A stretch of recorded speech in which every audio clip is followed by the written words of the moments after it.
Wow, this is really great. That was several great panels and conversation and the ACE information and experience was really great. It was good to exchange with people. And now I have a rare and wonderful opportunity.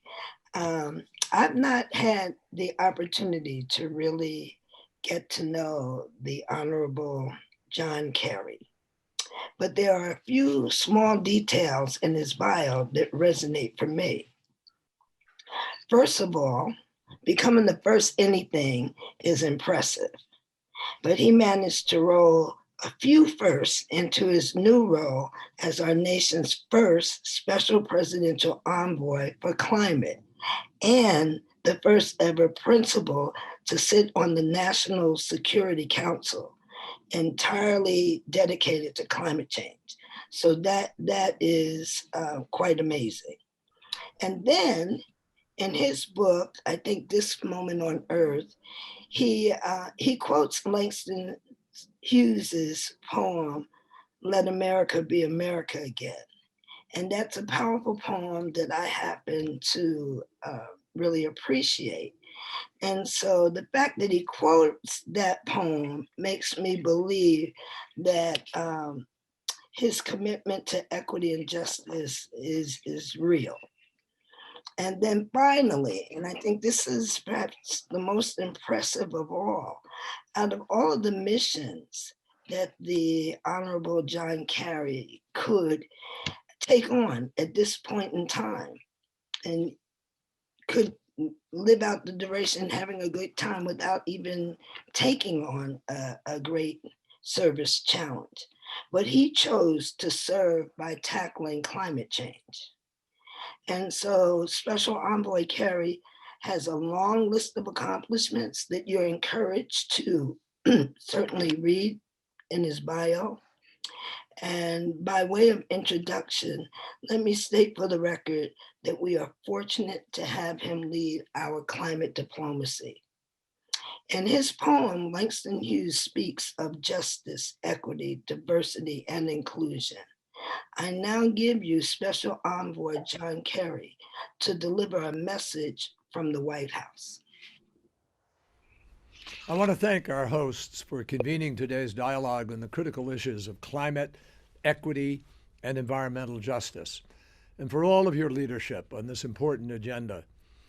Communities around the world are already feeling the impacts of our changing climate, from destructive wildfires to extreme flooding and year-on-year record-breaking heat, and we know more is coming. Environmental injustice means that communities that contributed the least to this crisis are often the most impacted, and they are already adapting to a changing world. Environmental justice will be achieved when every single one of us is empowered to protect ourselves and our communities from climate impacts, and when, together, we pull the planet back from the brink. Make no mistake, it will take all of us to tackle this issue.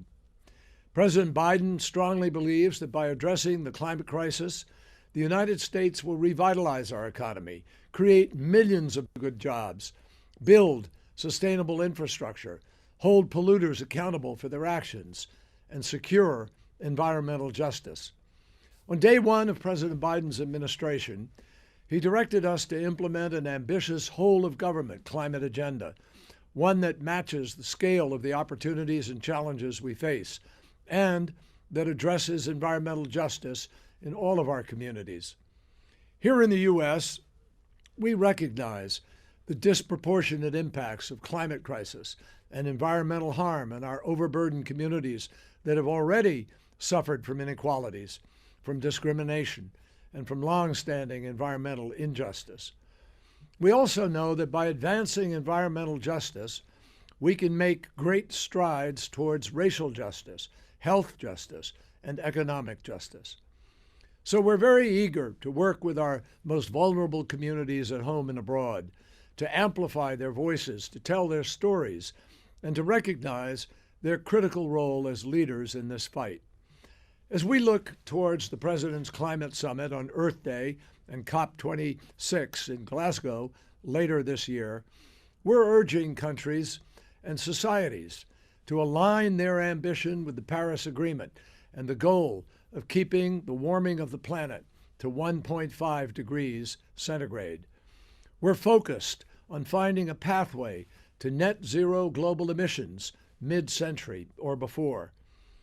Now, finance will be a critical component of all of our efforts to protect lives and livelihoods around the world, to be able to protect them from the devastating impacts of climate crisis. The U.S. will continue to help vulnerable countries increase resilience and adapt to this crisis, including through the global goal of mobilizing $100 billion per year from a wide variety of sources. We also know that private finance will be essential. Governments simply don't have the money. They cannot do this alone.